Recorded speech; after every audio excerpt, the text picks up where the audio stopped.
The federal government will take care of the drainages in Mokwa town.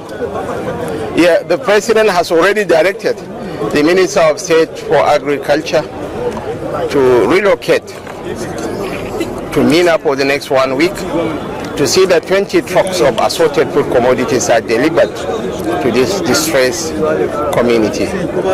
Most importantly, we have to find windows of rebuilding lives and hopes of the people.